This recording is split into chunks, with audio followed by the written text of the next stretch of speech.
Olá, está no ar mais uma edição do nosso Painel Regional Debates. Você confere e acompanha com a gente segunda a sexta, sempre a partir da 1h30 da tarde. Personalidades da nossa região metropolitana e do Brasil que passam aqui pelas nossas bancadas e junto com você discutem e debatem os assuntos, os temas importantes para o desenvolvimento, para o crescimento aqui da Baixada Santista e os temas que fazem a pauta nacional também. Lembrando que a nossa reprise, também diariamente, às 8 da noite e às 22 horas, 10 da noite, portanto, o painel regional, com entrevistas e discussões importantes também sobre a nossa Baixada Santista e sobre o Brasil. Nesta edição, a gente com prazer recebe o diretor de operações do Concais, o terminal de passageiros aqui do Porto de Santos, nosso Flávio Brancato. Prazer recebê-lo, tudo bem, Brancato? Tudo bem, prazer é nosso estar com vocês, podemos debater os assuntos. Muito bem, obrigado, Flávio Brancato, por estar com a gente.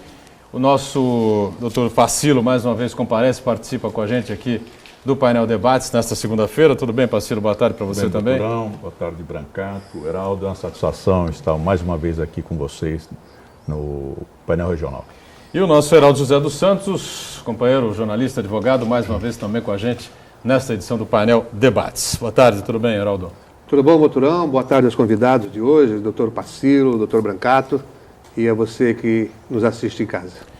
Você que nos assiste em casa tem sempre à sua disposição o nosso telefone, o 3017-9110. Ligue para cá, participe conosco, faça aí a sua pergunta, envie a sua opinião a respeito dos temas que a gente põe em debate, que a gente coloca em discussão ao longo desta edição do programa Painel Regional Debates. Né? O programa encerrado, ele fica à sua disposição no YouTube. Você acessa lá, confere, revê o programa, os trechos mais importantes, de acordo com o que você, evidentemente, achar mais interessante. Em tempo real, você também acompanha a gente pela internet, acessando o site aqui da TV Santa Cecília, o nosso Santa Portal. Clica lá no ícone Painel Regional e confere o que está sendo discutido, o que está sendo debatido ao longo do programa. E pode compartilhar com a gente também pelo Facebook, facebook.com/Painel Regional. Bom, a gente destaca sempre na abertura aqui dos nossos programas, como você está acostumado, né? Os nossos parceiros ou semanais, bissemanais, como é o caso do Jornal da Orla, e a gente vai mostrar aqui a bonita edição deste final de semana, né? Que circulou por Santos e toda a Baixada Santista, com a manchete presente para Santos, né? Uma foto em branco e preto aqui da cidade, o jornal completando 40 anos de existência, né? Não é brincadeira. Um jornal semanal que se tornou bissemanal, sai todos os finais de semana em formato standard, né? E às quintas-feiras em formato tabloide, né? Sempre com matérias interessantes, matérias importantes aqui para a cidade e para a região. Eu estou com um exemplar aqui só porque isso aqui parece uma bíblia, né? Que o pessoal do Jornal da Orla produziu, né? Aliás, parabéns ao Edson Carpentieri, ao nosso Marco Santana, que habitualmente participa com a gente aqui às quintas-feiras, não esteve conosco na última edição aqui de quinta-feira do programa, justamente estava fechando esse bonito caderno aqui, né? Esse livro, quase que uma bíblia aqui, que eu acabei de dizer há pouco, né? Do Jornal da Hora, os 40 anos do Jornal da Hora. Então, parabéns a todo o time lá do Jornal da Hora, capitaneado pelo Edson Carpentieri, que continua circulando com muita competência, como eu disse há pouco, né? Aos finais de semana e às quintas-feiras também. E a gente destaca também a edição do DL, né, o Diário do Litoral, também parceiro aqui do nosso painel Debates. Nesta edição de segunda-feira, vem com a manchete: União estuda cancelar multa e repactuar o TAC, termo de ajustamento de conduta. Né? A Prefeitura ganha mais tempo para regulamento das praias, manchete em relação aos problemas que a gente tem lá nas praias de Guarujá e outros assuntos importantes destacados aqui. A questão do final de semana. Passo aqui um exemplar ao Flávio Brancato, né, na sequência lá também para o nosso Pacilo. E na ponta o Heraldo José recebe também mais um exemplar do DL, o Diário do Litoral, mostrando também a capa aqui, a movimentação impressionante no sistema Anchieta Imigrantes. Mais impressionante na chegada aqui, na vinda aqui para a Baixada Santista, do que propriamente na subida de volta, né? Porque evidentemente choveu, o pessoal se mandou mais cedo, muita gente foi embora já na madrugada do sábado para domingo por causa do mau tempo, né? Bom, é uma movimentação extremamente importante, né? E evidentemente que o Brancato, especialista em turismo como vê um movimento gigantesco de pessoas aqui para a Baixada Santista, mas Santos não sente esse movimento, né, Brancato? Você anda pelas ruas da cidade, aí no feriado, não tem ninguém nas ruas, pouco movimento, Praia Grande, Litoral Sul e propriamente o Litoral Norte, né, que recebe essa afluência enorme de veículos, né? Tem tido um direcionamento maior, né, para o litoral norte. Temos também um volume grande no litoral sul, né? Também, né? Praia Grande, etc. Santos, eu acho que ficou, de uma certa forma, restrita àqueles que aqui têm ou residência, um apartamento de temporada, enfim, né? Não mais aquele grande público que vinha. Eu acho que também essas dificuldades aí de pessoal ter acesso, né? O que se chamava turista de um dia também, isso de alguma forma foi sendo controlado, né? E fez, eu acho que, diminuir o volume aqui para Santos. Eu fui a São Paulo na sexta-feira, no feriado, né? Saí de Santos 4h30, 5 horas da tarde. E a imagem, uma imagem inacreditável, eu nunca tinha visto, nunca imaginei ter visto aquilo na vida. A imigrantes parada, né? Mais de metade, né, da rodovia dos imigrantes parada após o pedágio no sentido litoral, no sentido Baixada Santista, como eu disse há pouco aqui para o Flávio Brancato. Claro, 80% desse tráfego, a Ecovia já confirmou isso, não vem aqui para a cidade de Santos, se espalha aí por todo o litoral. Mas uma cena realmente impressionante, porque já era feriado, né? Estava um sol danado, céu azul, e o indicativo de que teríamos o final de semana ensolarado, que se reverteu no domingo apenas, né? Mas o trânsito completamente parado, a imigrantes completamente parada, perdia de vista, né, o número de veículos e o trânsito, depois passando o pedágio, o trânsito também extremamente intenso, né, em direção aqui à Baixada Santista. Foi realmente uma coisa incrível, né? Um primeiro feriado depois de muito tempo, né, Pacílio? Eu vejo que o Brancato tocou num assunto interessante aí, que é a dificuldade. Eu acho que durante um certo período aí, esta dificuldade de entrada na cidade foi muito divulgada. Eu acho que a Secretaria de Turismo não tem tido o devido empenho para a divulgação de todos os equipamentos que a cidade tem, e isso fez com que os turistas fossem procurar outros locais. Porque Santos é muito atrativo, tem o porto, os navios, aí o Brancato aí pode responder esse desvio de turismo interferiu aí no movimento dos navios ou não, né? Agora, nós temos museu de pesca, onde tem a baleia, nós temos o café, o Museu do Café, Memorial dos Esportes, etc., das Vitórias. Quer dizer, eu acho que o fato da entrada da cidade ter essa dificuldade que ficou na memória das pessoas está dificultando o turismo na cidade de Santos. Muito bem, Heraldo, e aí, o que você achou? Eu acho que a cidade esteve cheia, estava cheia. Cheia, você achou? Tá, as praias lotadas, né? Mas praias lotadas. você circulava por todo lugar, ia no cinema, sim, mas agora com tranquilidade, né? Agora Santos mudou as características, é um tipo de turismo mais, vamos dizer assim, mais bem comportado. As pessoas vêm, às vezes ficam um final de semana no hotel e vão para as praias. E à noite vão nos restaurantes, vão comer pizza, vão aos cinemas. Não é aquele turismo sabe, que enchia e fervilhava, não. Mas eu acho que os hoteleiros estão satisfeitos com esse final de semana. Sem dúvida, né? Segundo o Luiz Guimarães, esteve aqui na última quinta-feira, 100% de capacidade dos hotéis aqui da cidade foram atingidos, haviam reservas para isso. Então, certamente, agora, o que poderia os hoteleiros haver, têm motivos para dar risada nesse na verdade, Boturão, é que as cidades aqui da região metropolitana se entendessem e definissem uma data para a comemoração do Dia da Consciência Negra, porque 2 ou 3 cidades hoje são feriados, ou ponto facultativo, e outras não. Nós vamos ter aqui em Santos mesmo, e outras que não tem nem Guarujá, não é? Que vão parar no meio da semana. Agora, poderia aproveitar isso tudo e emendar com a segunda-feira, aí sim seria um bom atrativo para trazer mais turistas aqui para a nossa região da Baixada e especificamente Santos. Acho que isso seria importante, né, Branca? Eu entendo também, não está certo, Heraldo, eu acho que tinha que ter uma agenda que a gente chama metropolitana, né? Porque normalmente o turista, eu dou sempre o exemplo, né? Dificilmente alguém fala que eu vou para Salvador, eu vou para o Nordeste, né? Porque ele encara uma região, né, toda, e ele vai para Salvador, mas ele se desloca para outras cidades ali. Quer dizer, há uma visão maior, indo mais longe. Eu vou para a Europa, né? A pessoa não fala, eu vou para tal país, ele sempre tem essa região. Eu acredito que aqui, no nosso caso, poderia se desenvolver isso, uma agenda regional, né, vamos chamar de metropolitana, porque aí as atrações, etc., são maiores, né, então tem mais E atrativos. essa questão do feriado é básica, né? Com Tem o feriado da certeza. Consciência Negra, Santos vai fazer na quarta-feira, mas são duas cidades, Santos. São Vicente já São parou Vicente hoje. puxou para hoje. É. Né? Guarujá Ou seja, também para quarta-feira. Pois é, não devia acontecer isso. São 9 cidades, acho que é fácil ter um entendimento, né? Mas o problema maior, acho que não seria esse. O problema maior são as cidades que não têm a Consciência Negra como feriado, porque é um feriado definido municipalmente, né? Aí é uma complicação danada. Bom, e antes da gente entrar especificamente na questão da temporada dos cruzeiros marítimos, especialidade do Flávio Brancato aqui, não dá para a gente deixar de passar em branco as prisões aí, não é, das estrelas, as estrelas do Partido da Estrela, né? José Dirceu foi preso, está preso, não é? José Genuíno também foi preso, está preso. Muita gente não acreditava, muita gente tinha dúvidas a respeito do que ia acontecer com os mensaleiros. E aí, Pacílio?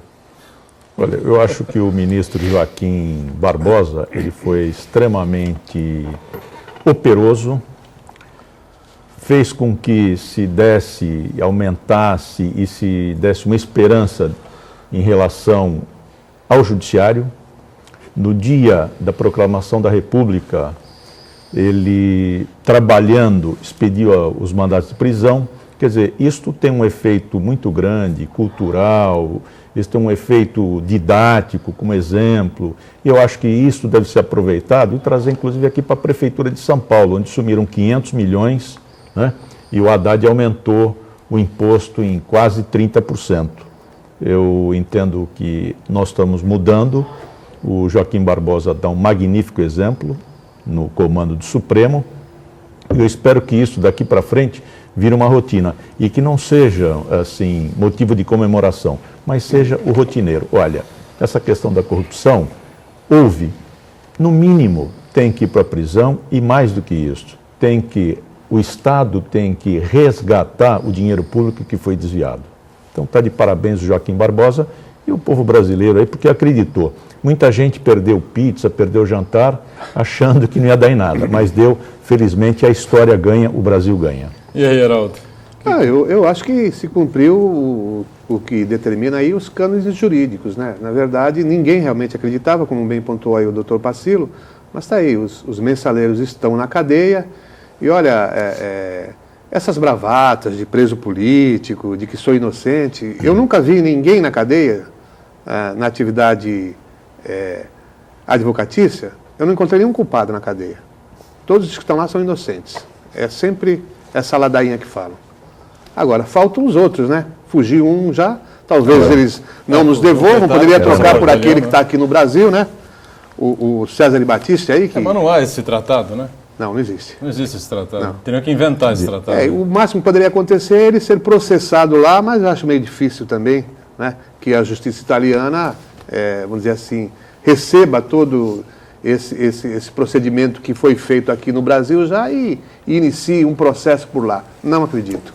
Há advogados, inclusive advogados famosos que passam aqui por essas bancadas, que garantem que essas prisões são incorretas, né? Porque não existem provas. Por exemplo, o Vicente Cassione é um que bate aqui, né? E outros que passaram aqui por essas bancadas dizem isso, né? Por exemplo, a questão pura e simples de falta de prova material. Cadê o dinheiro que o Roberto Jefferson disse que tinha que receber, o que não recebeu, sei lá. Pacílio e o Heraldo descartam completamente essa hipótese. Não, o dinheiro saiu das contas bancárias. Tudo isso foi vistoriado, foi monitorado, foi periciado. Houve o saque. Teve gente que disse que foi pagar lá o canal de TV a cabo, o deputado. E sacou 50 mil reais. Pois é. Olha, eu acredito em todo o trabalho que foi feito no judiciário e também existe a circunstância. Eu simplesmente não posso admitir, e eu acho que nós temos que evoluir, como a Alemanha evoluiu com a teoria do conhecimento do fato, para que essas pessoas que têm uma série de facilidades, contatos, dinheiro e conseguem, de uma certa maneira, mascarar todo um procedimento criminoso. Então, isso tem que acabar. Olha, só se eu achar o fiozinho de cabelo é que eu vou colocar na cadeia? Não. Tem cabelo espalhado, peruca, etc. Então, tem alguma coisa. Eu sou a favor da teoria do domínio do fato. E como o Benhuraldo apontou aqui, o Pisolato fugiu para a Itália e ele liberou, está lá, para a Visanet, 73 milhões. Quer dizer, em São Paulo sumiram 500. Então, quer dizer que eu tenho que achar as notas, que eu tenho que saber o número das notas? Não, ao contrário. As pessoas que procedem de modo ilícito têm que prestar atenção, né? Porque o entendimento judicial está mudando, e é assim que tem que ser. Então, segundo o Pacílio, é aquela coisa, né? Tem focinho de porco, orelha de porco, raba de porco, pata de porco, é porco. Não precisa provar que é porco. É porco. Só fechando o raciocínio nesse aspecto... Sem nenhuma comparação, hein, pelo amor de Deus. Não há nenhuma alusão com nenhum deles, que é isso. Só fechando em relação à questão material do crime, a prova que você falou e que outros juristas dizem que houve aí uma incorreção, nós tivemos aqui em Santos um caso de um crime que a vítima não apareceu, o corpo da vítima não apareceu, o crime do karateca e mais recentemente do goleiro Bruno.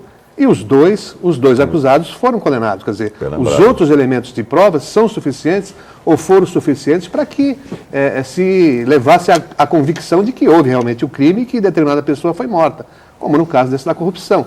Houve sim o saque do dinheiro, a movimentação do dinheiro, tudo isso está devidamente provado. E as pessoas falam, olha, foi um julgamento assim a toque de caixa. Não foi não. Esse processo vem lá desde 2005. Quer dizer, foi muito tempo aí apurando esse processo. Meu caro Flávio Brancato, você não é advogado, ou é? Não sou.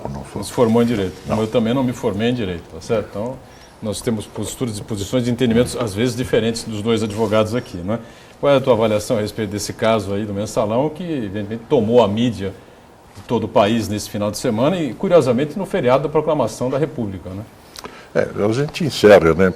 Embora não advogado, mas como cidadão, né? Eu acho que é mais do que claro. Houve crime, houve o problema, apure e condene-se quem mereça, né? Eu acho que foi um processo realmente muito grande, né? Com toda essa cobertura de mídia, etc. Mas eu acho que a finalização dele, leigo como sou na área de direito, mas olhando e escutando opiniões, né? De que foi feito exatamente isso que se busca, que é a justiça. E eu acho que não deve se cingir só a esse caso do Mensalão. Acho que deve ser tudo aquilo que surgir, aparecer e for errado, que a punição seja dada. Muito bem, vamos partir então para a gente falar aqui sobre um tema mais ameno, mais interessante, né? Começou mais uma temporada de cruzeiros marítimos aqui no litoral brasileiro, né, Flávio Brancato? Isso. No último dia 10, né, nós tivemos a primeira escala, né, o primeiro navio, e podemos considerar que começou bem, né? Por enquanto, inclusive, está muito tranquilo, porque ainda são poucos navios que estão atracando aqui em Santos. A partir de dezembro, então janeiro, é que há o grande pico, né, da temporada. Mas eu acho que, de uma forma geral, para nós é mais uma temporada. Eu acho que toda a experiência aí dos anos passados nos dá o sossego e a tranquilidade de encarar isso com muita, repetindo, com muita tranquilidade. Começou dia 10 de novembro agora e a temporada de cruzeiros vai até o dia? 25 de abril. 25 de abril? 25 de abril, isso. Novembro, dezembro, janeiro? Até... Janeiro. 6 meses? 6 meses, praticamente, né? Meio ano, praticamente. O que tem se buscado aí, né, Boturão, ao longo desse tempo todo, é de que essa temporada pudesse ser mais elástica, né? Poderia começar um pouco antes, terminar um pouco depois, né? Mas eu acho que é um processo que eu acredito que chegue lá, né? Mas isso depende de vários fatores, né? O mercado de cruzeiros marítimos, ele é rotativo, né? Ele vai atrás do sol.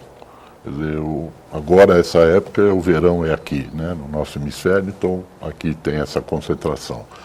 No resto do ano, o verão é no hemisfério norte, Europa e tal, então eu brinco que os navios são como andorinha, eles vão atrás do sol. Muito bem, embora o verão europeu seja um pouco mais curto, né, não seja tão longo quanto o nosso, enfim, né, aqui praticamente é de só de janeiro a janeiro, com exceção de 3 meses do ano, que faz um friozinho um pouco mais forte, né? Mas É verdade. pelo litoral, então, no Nordeste, então, nem se fala praticamente o ano inteiro de verão, né? A gente vai para o intervalo, daqui a pouquinho seguimos conversando aqui com o Flávio Brancato, né, o diretor de operações do Concais, com o Heraldo e com o Dr. Pacilo, mas antes passando sempre uma informação importante da Prefeitura de Santos para você sobre o programa Família Acolhedora. Existem momentos em que famílias ficam sem condições de cuidar dos seus filhos. Até que os pais voltem a se fortalecer, as crianças permanecem temporariamente em uma unidade de acolhimento, mas nada substitui um lar. O programa Família Acolhedora da Prefeitura de Santos permite que você receba na sua casa crianças e adolescentes afastados das famílias de origem, oferecendo carinho e cuidado até que elas voltem aos seus pais. Seja uma família acolhedora.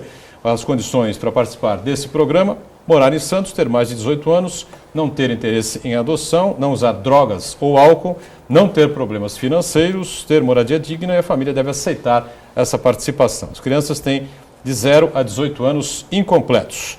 E a família que entrar nesse programa recebe uma ajuda de custo de R$ 386,60 por criança. Os contatos na rua Clei Presgrave do Amaral, 26, no Boqueirão, aqui em Santos. E o telefone é o 3251-9333.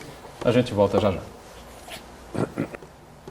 Vamos de volta, segundo tempo aqui do nosso painel Debates. Muito prazer recebendo Flávio Brancato, diretor de operações do Concais, no terminal turístico aqui do Porto de Santos.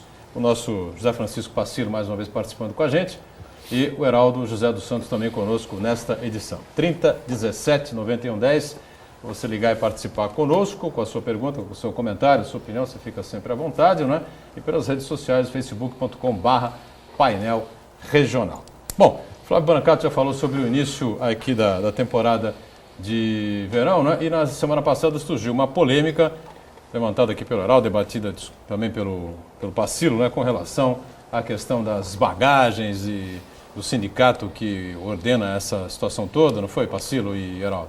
E o Brancato está aqui para conversar sobre esse tema também. Olha, eu hoje não tenho dúvidas, né, de que, analisando a legislação, o sindicato tenha o direito de fazer esta movimentação. Existe uma lei específica, que foi a que criou a categoria, da época lá de 65 aproximadamente. Não foi revogada na 8.630 e não foi revogada na 12.815. Então eu vejo que esta questão deve ser tratada de uma maneira equilibrada, negociada, e para que possa evoluir. Eu estou falando juridicamente, né? Agora, politicamente, isto tem que ser feito de outra maneira, tem que ser negociado e tem que ser discutido. E tenho também uma reserva bastante grande em relação a essa exclusividade estar vinculada a poucas pessoas, poucos trabalhadores. Quer dizer, o terminal, com a sua evolução, com o volume de pessoas o volume de passageiros, etc., tem todo o direito, a obrigação, inclusive, de prestar um bom serviço, e ele tem que analisar e tem que entrar em contato com o sindicato. E deve discutir com o sindicato, sim. Porque, no meu entender, juridicamente, eu acho até um equívoco do sindicato, essas questões, judicializar essa questão, esse conflito aí não leva a nada. Aliás, nós temos que ter bastante claro aí que o capital trabalho tem que se harmonizar de algum modo aí, equilibrado. Tudo em cima do equilíbrio. A lei existe, não foi revogada. As outras duas leis subsequentes que tratam da questão portuária não revogaram expressamente, e essa última, botou a 12.815, inclusive, ela não traz, inclusive, aquele jargão ali, revogam-se as disposições em contrário. Ela taxativamente aponta as leis que devem ser revogadas, algumas delas até os artigos. Então, no meu entender, existindo, não tendo sido revogada a lei, o sindicato tem o seu direito de exercer o seu trabalho, que é a movimentação de bagagens no terminal. Não foi revogada, mas também não tirou o direito do terminal de operar. A nova lei trouxe, no artigo 40, ela é aditiva. Pode ser o sindicato e pode ser por isso também... que eu falei negociar. Agora, esse sindicato, na verdade, doutor Pacilo, há muito tempo que, na minha concepção, ele deixou de ser sindicato. Ele passou a ser uma agência de mão de obra. Porque se você for buscar a composição desse sindicato, talvez ele não tenha mais do que 30 associados. E há anos ele vem fazendo esse tipo de trabalho. Houve, inclusive, em 2011, se eu não me engano, uma fiscalização no Ministério do Trabalho e Emprego que apontou uma série de distorções. O que acontece? Quando chega a temporada, eles contratam mão de obra. O sindicato contrata? O sindicato contrata, porque ele não tem mão de obra, ele não tem associados em número suficiente, talvez aí o seu Flávio me corrija se eu estiver errado, ele contrata a mão de obra durante a temporada, paga não se sabe quanto. É isso que eu ia perguntar. Não recolhe os tributos necessários, quer dizer, então ele vive uma situação completamente híbrida. Quer dizer, fosse realmente um sindicato, como é a Estiva, os operários portuários, enfim, todos da Capatazia, por uma questão até ética, eu seria o primeiro a defender aqui. Mas há muito esse sindicato se transformou numa agência de mão de obra que poucos ganham, só aqueles associados. E o restante é pago ali, não se sabe quanto, não tem garantia nenhuma trabalhista, esses trabalhadores que são contratados pelo sindicato. Muito bem, você fica à disposição aqui, o Brancato, tá? Para responder sobre essa situação, como é que funciona isso, qual é a relação aí da Concais com esse sindicato, enfim, fica à vontade. Ok. Veja bem, a gente precisa pôr isso num contexto maior. Nós, o Concais, ele, como bem disse aqui, ele vem numa evolução, né? Começamos lá em 1998, a primeira temporada, e o próprio terminal foi se estruturando, tanto fisicamente como funcionalmente, né? E dentro desse caminho aí, nós passamos a assumir uma série de atividades, né? E principalmente nos foram impostas muitas responsabilidades, tá certo? A partir desse momento, nós buscamos exatamente para, como disse bem o Pacílio, para que pudéssemos atender adequadamente aos nossos usuários, buscamos as formas as formas de como fazer. Especificamente nesse caso do Sindicato dos Carregadores de Bagagem, nós estamos conversando com ele já há algum tempo. Em 2011, nós precisamos então, visto que não havia um entendimento maior, nós passamos a formalizar o pedido, não de que nós iríamos fazer o trabalho, nós queríamos exatamente gerenciar o trabalho e requisitar a mão de obra do sindicato, né? Enviamos ofício a eles sem resposta. Voltamos a comunicar formalmente sem resposta. Eu chamo a atenção que também em 2011 houve uma audiência na sexta vara de trabalho de Santos, buscando até essa conciliação. E lá foi dito claramente, o terminal quer contratar a mão de obra do sindicato, né, conforme diz a lei, etc. Tal, né, que ela diz que é preferencialmente sindicalizado. Então nós nos propusemos a isso. E na própria audiência de conciliação foi negado. O sindicato se nega a fornecer, ele não fornece nem o cadastro daqueles que estão sindicalizados. Quer dizer, então, de uma forma geral, eu estou até impedido de fazer aquilo que nós pretendíamos. Tá? Pois bem, passado isso, em 2011, eles conseguiram uma liminar na justiça, de que esse trabalho deveria ser desenvolvido por ele, o terminal simplesmente acatou, essa discussão continuou, tá certo? Esta liminar que dava essa exclusividade ao sindicato, ela foi revogada, portanto, nós ingressamos, né, no processo para operar. E é isso, esse é o contexto geral. Quer dizer, então não há nenhuma discussão aí de capital trabalho, etc. Tal, eu escuto falar muito, prejuízo de famílias, etc. Mas o Concais também contrata, né? Ele também tem lá, nós contratamos, só no caso específico, aí, perto de 200 e poucos trabalhadores para executar esse trabalho. E estamos num processo ainda de seleção para absorver mais gente para isso. E fora, especificamente, a questão da bagagem, os outros empregos todos que nós geramos. Então, não é a visão do terminal não é de confronto, não é questão, não, sindicato, não é sindicato, sindicato tem direito, não tem direito. Tá bom, sindicato, você quer fazer? Tá bom, então eu quero, primeiro, me dá uma relação dos seus associados para que eu possa requisitar. Isso nunca foi entregue.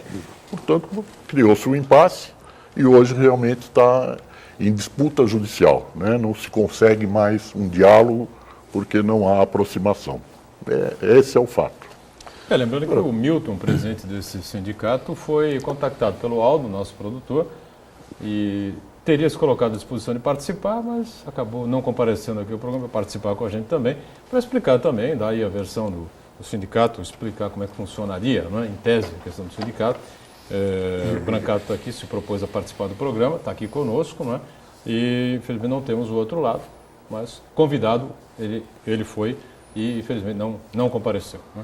É importante lembrar também, Boturão e telespectadores, que o próprio Sindicato dos Operários Portuários também tentou abocanhar uma parcela desse mercado de trabalho.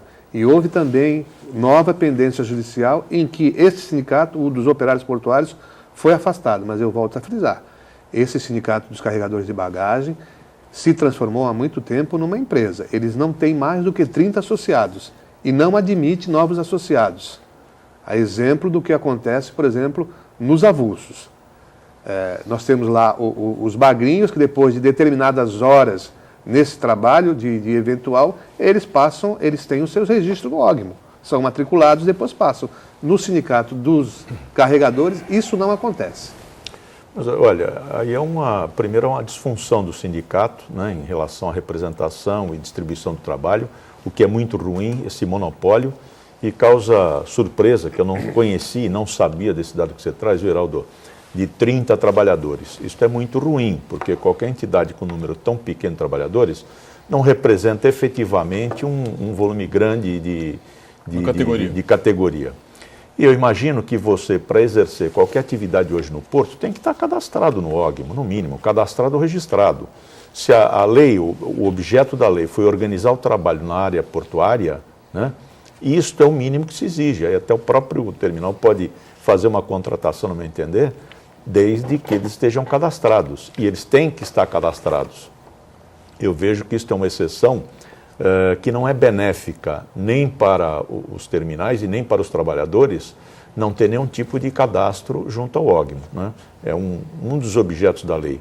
E por isso a gente tem que fazer este registro e este cadastro para que haja uma regularidade, inclusive, tranquilidade dos próprios trabalhadores. O Heraldo colocou aqui que 30 trabalhadores só. É absolutamente impossível atender qualquer tipo de demanda de movimentação de bagagem dos navios. E também não é correto, não é o objeto do sindicato ser um intermediário, né? um contratador de mão de obra avulsa, inclusive. Isso está completamente fora dos parâmetros legais. Muito bem. Brancato, alguma coisa a concluir? Não, eu só queria acrescer uma coisa que é o seguinte, eu acho que essa coisa da contratação, né, como bem disse o Heraldo, entendemos também, né, como diriam os advogados, salvo o melhor juízo, de que realmente a função do sindicato não é contratar pessoas, né? Ele deve sim buscar no seu quadro, aumentar seu quadro, associar pessoas para desenvolver isso, mas não passar a ser um intermediário de mão de obra. É por isso que eu disse, dentro desse contexto é que a gente entende que temos tentado até tentar esse acerto, esse entendimento com o sindicato, para que ele forneça a mão de obra que ele tem. Sejam 30, 20, não sei quantos são, mas então tá bom, então você me dá aqui o cadastro, eu vou requisitar, como faz qualquer outro tipo de mão de obra, principalmente aí no Porto. Então eu acho que essa intransigência, né, e essa postura de barreira, de falar não tem, não faço, não vou, realmente impede qualquer evolução. Brancato, fica uma curiosidade, onde eles vão buscar esta mão de obra? Fora do trabalho portuário avulso? Sim. Fora, sem nenhum tipo de acesso, sem nenhum credenciamento? Eles não são avulsos. Olha só, a situação, me permita, Boturão, é uma fiscalização aqui, um relatório de fiscalização do auditor fiscal do trabalho, João Carlos Moliani. Isso aqui é de novembro de 2011. Ele diz lá, ó, a categoria não possui um acordo ou convenção coletiva de trabalho firmada com os tomadores de serviços, onde fosse estabelecido cláusulas mínimas de garantias de direitos, tais como database, piso normativo, jornada de trabalho, fixação de percentual de horas extras, garantia de escalação, rodízio e proteção por desligamento involuntário. E ele conclui dizendo o seguinte, ó, o Sindicato dos Carregadores de Bagagens detém um monopólio na execução, no fornecimento de mão de obra e na gerência dos negócios, recrutando, escalando, recebendo e pagando seus associados sem que haja qualquer fiscalização ou normatização dos órgãos competentes. Então, é uma situação completamente esdrúxula, que foge a qualquer, sabe? Não são avulsos, não são empregados e meia dúzia, entre aspas, comandam aquilo lá. Mas uma vez que eles exercem atividade no porto, eles têm que submeter as regras do porto, no mínimo de cadastramento, até para uma questão de controle, né? Eles têm que se cadastrar. Ninguém pode acessar o porto simplesmente por uma vontade, ou então para dizer, olha, eu vou trabalhar no terminal movimentando a bagagem. Como é que vocês têm contornado isso e as autoridades fiscalizadoras têm feito isso? Veja bem, nós, no caso específico lá do terminal, é por isso que eu disse, ao longo do tempo nos foi impostas várias responsabilidades, assumimos tranquilamente, não estamos reclamando, não, muito pelo contrário, gostamos que a coisa seja ordenada, né? E entre uma delas é, por exemplo, qualquer pessoa que acesse o terminal de passageiro, ela precisa estar registrada. Nós precisamos saber quem é que está dentro do terminal. Estou falando do terminal, a área do terminal, né? Inclusive, há uma portaria da Receita Federal, de número 200, que chama o BDCC, que nada mais é do que um cadastro das pessoas, né, que vão operar, seja no terminal ou no porto, tá? Para que possa exatamente saber quem está aqui, quem está no cais, quem está dentro do terminal, seja o nosso, seja qualquer outro terminal do porto. Eles até hoje não se cadastraram nesse BDCC, esse banco de dados da Receita Federal. Quer dizer, então eu não sei, dentro do meu terminal, quem é que está trabalhando. Eu acho que isso não pode acontecer, né, de um modo geral, e digo, sem focar especificamente no terminal de passageiros. Qualquer outro terminal de carga, de contêineres, etc., qualquer funcionário que for entrar lá, ou qualquer trabalhador que for entrar, ele tem que saber quem é. E eles se negam até a fazer isso. Quer dizer, é por isso que eu disse, chegou num ponto de impasse, de intransigência, que fica difícil até se buscar. E como que você resolve? Isso deve estar dentro da previsão do ISPS Code. E Perfeito. Eles vão ao navio, né, levar as bagagens. Como que é esse controle? Esse controle é feito, no caso, pela CODESP, né, a Autoridade Portuária, que é do cais, na faixa de cais. Eles estariam, no mínimo, cadastrados na CODESP? Deve estar, porque, teoricamente, eles só podem ter acesso ao cais se autorizados pela CODESP. Agora, dentro do terminal da instalação portuária, quem permite ou não é a instalação, né? Como nós não sabemos quem eles são, nem isso podemos fazer, mesmo se quiséssemos. Muito bem, nós estamos já estouramos aqui o segundo bloco, né? Vamos para um intervalo e já voltamos com o bloco final aqui desta edição do painel Debates. É rápido. Muito bem, a gente volta com o terceiro e último bloco desta edição do painel Debates. Com prazer recebe aqui Flávio Brancato, diretor de operações do Concais, o terminal de passageiros aqui do Porto de Santos. Nosso José Francisco Pacilo também com a gente e o Heraldo José dos Santos completando aqui nosso time nessa edição. Tá certo? Perguntas chegando aí, os telespectadores participando conosco, já a gente abre esse espaço sempre importante, né? Mas eu queria que o Flávio Brancato falasse um pouquinho, né, da posição do Concais com relação aí a essas novas determinações que vêm aí da CEP, a Secretaria de Portos, esse novo, se está para chamar de novo plano diretor, né? Ou se um novo redimensionamento aí de terminais, enfim, né? Como é que o terminal turístico se coloca? Se não seria um momento aí, já que vai se mexer, que se faça um novo ordenamento, um novo plano diretor no Porto? Tem muita gente que defende por que o terminal de passageiros não fica, por exemplo, na ponta da praia, né? Um local mais bonito, mais aprazível, né? Mais fácil de se chegar. Enfim, Brancato, faça uma avaliação para a gente aí, o que pensa o Concais sobre isso tudo. Veja bem, o tempo aí que nós temos, né, ligado aí ao porto, né, não é só agora com essa atividade de cruzeiros marítimos, já vem de muito tempo atrás, a gente constata claramente o porto. O porto começou na cidade, né, no centro da cidade, lá no Armazém 1, E depois foi crescendo, a bem da verdade, desordenadamente, né? Precisa ampliar o porto. Para onde? Só tem para cá. Então vai fazendo. E faz cais, e faz terminal, e faz, até chegar, nós entendemos que não é o adequado, a ter um terminal de grãos na ponta da praia, né? Hoje ao lado de residências ali, etc. Né? Mas isso, então, foi um crescimento do porto que foi feito de forma desordenada. Estão tentando agora, né, reordenar isso. É muito difícil. Por exemplo, a Prefeitura de Santos tem uma postura clara de que ela não vai permitir que se faça mais nada em termos de grãos, etc., na ponta da praia, por causa do que está afetando a população. Agora, tudo bem, ela tem que ser removida, ela oferece a área continental, seria o ideal. Mas imagine transferir todo aquele complexo, né, para um outro local, seja a área continental ou para onde for. Quer dizer, esse rearranjo, né, ele vai demandar, se acontecer, um tempo muito grande, né, e investimentos aí muito altos. E eu não vejo assim de pronto, uma coisa de curto espaço de tempo, qualquer outra solução. No caso específico, né, que é o que está em pauta aí, a questão dos grãos, eu acho que tem medidas que possam ser adotadas para minimizar o impacto e o problema que tem.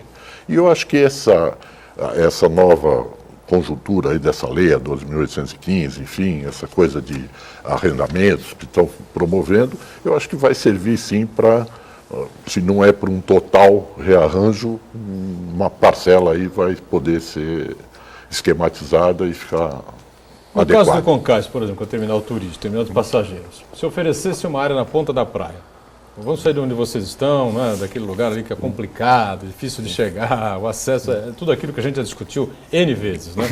E oferecessem ali a ponta da praia, seria uma coisa assim extremamente difícil, seria muito complexo fazer a transferência, o investimento seria muito alto. Na visão do Concais, seria muito difícil fazer essa alteração? Veja bem, eu não Essa vejo mudança de endereço, eu não vamos dizer assim. vejo dificuldade, né? Hoje tudo que você quer fazer tem as soluções aí. Né? Mas sem dúvida nenhuma, Boturão, é um investimento muito alto, né? Porque já foi feito um investimento Então, naquele o terminal local. está lá, né? Está lá, está e é feito, um terminal de está muito boa implantado. qualidade, ninguém discute isso. Né? Agradecemos a posição. Quer dizer, então, há um problema, sem dúvida, de ordem econômica. Quer dizer, você vai ter que ter todo um novo investimento, que começa do zero, tá certo? Para criar, no mínimo, essa estrutura que nós temos.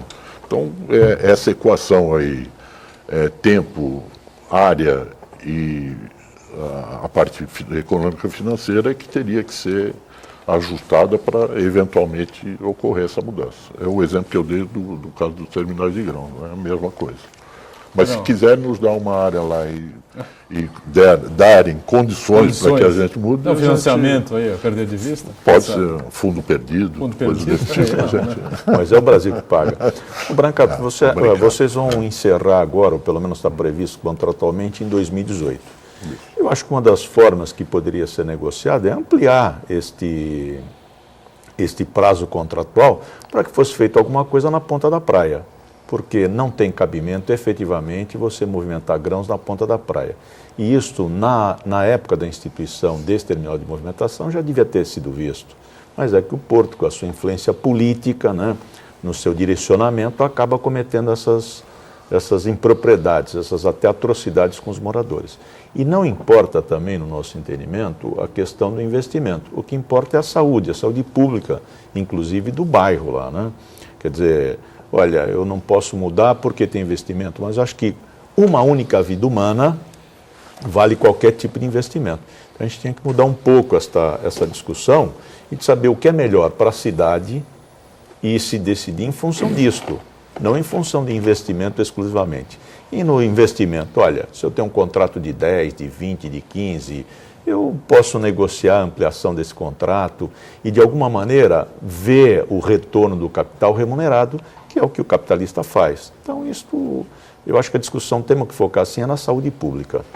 Deixa eu só acrescentar uma questão, né, antes do Sr. Brancato responder, que muito está se falando aí do Porto Valongo, né, de se criar um equipamento turístico ali, porque nós vamos ter o Museu Pelé, enfim, várias atividades. É um projeto do governo passado que vem sendo defendido pelo governo atual. O senhor considera viável levar um terminal de turismo, de passageiros, para aquela região lá do Valongo? Eu acho que nós precisamos fazer agora, voltar à pergunta que o Buturão fez, né? Se a ponta da praia não é mais aprazível, não é melhor do que lá. Quer dizer, se ali onde nós estamos, em Outeirinhos, né, não seria o ideal dos ideais, será que lá no Valongo será? Porque ali você tem também movimentação de carga, você tem áreas restritas ali de movimentação, as ruas são muito estreitas, o centro histórico você não pode mexer, né, na estrutura básica. Então, quer dizer, então, eu não sei se já houve uma falha, um erro ao determinar aquele local, não estou dizendo que houve, estou dizendo se considera-se um erro colocá-lo lá, será que no Valongo nós vamos corrigir alguma coisa? Então, eu vejo dessa forma, né? E vejo mais também, eu acho que as coisas, para que elas aconteçam e evoluam, precisam ser feitos estudos aí de muita profundidade, né? Nós temos lá o nosso terminal, e não estou dizendo que, evidentemente, como empresário, se olhar só esse lado, você não quer que tenha concorrência, é normal, natural, mas ela deve ocorrer, ela tem que ter, a gente entende assim é o processo. O terminal que nós temos lá, ele é ocioso, né? Primeiro, nós trabalhamos 6 meses no ano, é a temporada. Dentro dessa temporada, eu até notei aqui porque minha cabeça não é muito boa para guardar números, nós temos 85 dias de operação. O restante, os outros 100 dias, quase, 100, um pouco mais, não tem nada, o terminal está parado, está fechado, sem movimento. Então nós vamos criar mais um terminal para quê? Para ter mais um terminal ocioso? Eu vejo que essa análise aí é que teria que ser melhor feita. E teria que acabar com a temporada e transformar isso numa coisa de janeiro janeiro, né? Isso. Não tem mais temporada, é uma coisa contínua, né? Tudo bem. Aí quem sabe correr o risco até de haver uma necessidade. Pode ser, então. Mas a gente volta a caso do local, né? Seria o local mais adequado? A pergunta eu deixo no ar. Uriel Vilas Boas com a gente mais uma vez. Como é que vocês veem a situação do turismo na região com esse programa marítimo, né? O turista usa a região para se divertir também. As pessoas vêm aqui, vêm para fazer o cruzeiro marítimo e, segundo o secretário Luiz Guimarães, cresceu o número de pessoas que antes de tomar o navio, antes de fazer o cruzeiro, passa pelo menos um dia aqui, uma noite aqui na cidade. É isso mesmo, né? É isso mesmo. E tem um dado que eu acho que é muito importante, que não se discute isso, não se divulga. A gente fala, mas o turista ele gasta pouco aqui na cidade, porque ele fica pouco e tal. Eu acho que nós temos que ver o segmento. Esse segmento interessa, ele movimenta. O último dado que eu tenho, que é do ano passado, da temporada passada, movimentou na economia da cidade cerca de 300 milhões de reais, o segmento cruzeiro marítimo, com fornecimento, com reparos, enfim, o todo movimentou 300 milhões, nós estamos falando em praticamente 10% do orçamento da cidade. Será que isso não é significativo? Até mais um pouco. Quer dizer, então, dentro com esse olhar que nós temos que verificar esse segmento chamado cruzeiros marítimos. O Nilton Alemão diz assim, o Porto está preparado para receber os turistas de vários países e os lojistas do centro, não entendi, os lojistas do centro, acho que ele está querendo fazer referência à possibilidade de Santos se tornar sede de uma cidade sede da Copa de 2014, a Copa que está aí, né? Chegando, e o México deve ser essa seleção que deve vir para cá, tudo indica, né? Eu... 10 dias atrás eu descobri que eu era mexicano desde criancinha. Uma bela vitória do México por 5-1. Eu falei aqui na quinta-feira que eu mudo de nome se o México não se classificar. Não se classificar, é verdade. Então, veja bem, eles deverão vir, né, essa delegação, não a delegação do time de futebol, né, mas tem um navio fretado para ficar aqui baseado em Santos, que com mexicanos. Né? Então, essa recepção desse pessoal, né, de novo, trará vantagens e investimentos, enfim, trabalho, né, renda dos cidadãos aqui de Santos, das empresas, etc. Tal. Então, eu vejo isso com muito bons olhos e eu acredito que vai acontecer de maneira bastante positiva. É um navio com Por enquanto, temos um navio voltado para fechado, esse público voltado para mexicano. Isso. torcedores mexicanos que Exatamente. deverão circular por aqui acompanhando a seleção. A seleção, dentro dessa linha. Né? O navio deverá permanecer algum tempo atracado no porto, servindo como um hotel, mas eles estão programando também viagens curtas, né? Tipo sair daqui ao Rio, Ilhabela, enfim, nos intervalos de jogos, tal, para que eles possam usufruir de mais coisas e o gasto aqui na nossa região também. Muito bom. Não, O senhor já pode antecipar, já tem uma definição de que navio será esse? É um navio da MSC, o MSC Divina, né, com ele que eles estão tratando. Né. capacidade para quê? 3 mil pessoas? 4 mil passageiros. 4 mil passageiros. 4 mil passageiros. Historicamente, a seleção grande mexicana avanço, é a né? que mais leva torcedores às Copas do Mundo, Copas do Mundo. Muita gente pode desconhecer esse fato, até porque o México nunca chega a uma semifinal, o máximo que chegou foi uma quarta de final, jogando na Copa do Mundo no México, né, em 1986, aquela que o Maradona arrebentou lá, na Mano de Dios e tal. Né? Bom, algo a completar aqui, como na Cata, Heraldo e Pacílio, um minutinho final do programa. Acho que Foi bom, né? fechamos aí Esclarecemos tudo. uma série de situações. Meu caro Flávio Brancato, um prazer recebê-lo aqui, como sempre, né, informações importantes, esclarecedoras. Esperamos que temos aí uma boa temporada de cruzeiros e que você volte sempre aqui para participar com a gente até o final da temporada. São 6 meses, tem bastante tempo para você voltar aqui, viu? Sempre será com muito prazer, Buturão. Aguardamos só o convite. Tá certo. Não convite, é convocação. Convocação já está Pode feita, convocar, tá certo? que nós Pode só iremos. marcar a data aqui com a Sueli, tá certo? E com a Areta, elas são as responsáveis pela agenda aqui do Flávio Brancato. Pacílio, obrigado, até a semana. Obrigado, doutorão. Obrigado, Heraldo, também mais uma vez. Ô, Buturão, você saudou o Jornal da Hora no começo do programa. Sim. E eu lembrei agora que novembro é um mês propício, né, de aniversário de jornais. Nós tivemos a semana passada aí o Jornal da Orla, agora teremos o aniversário também do jornal Espaço Aberto e do jornal Boqueirão News. Espaço Aberto completando 26 anos. 26 já. 26. Parabéns à Noemi, né? Só a Noemi. Parabéns, Noemi, pelo trabalho árduo, viu? Pela dedicação. Não é brincadeira não aguentar uma tranqueira dessa aqui do lado, mas ela segura a onda bem, viu? Obrigado a você que acompanha a gente mais uma vez. O Painel Debates volta amanhã, 1h30 da tarde, reprise 8 da noite e às 22 horas do Painel Regional. Tchau.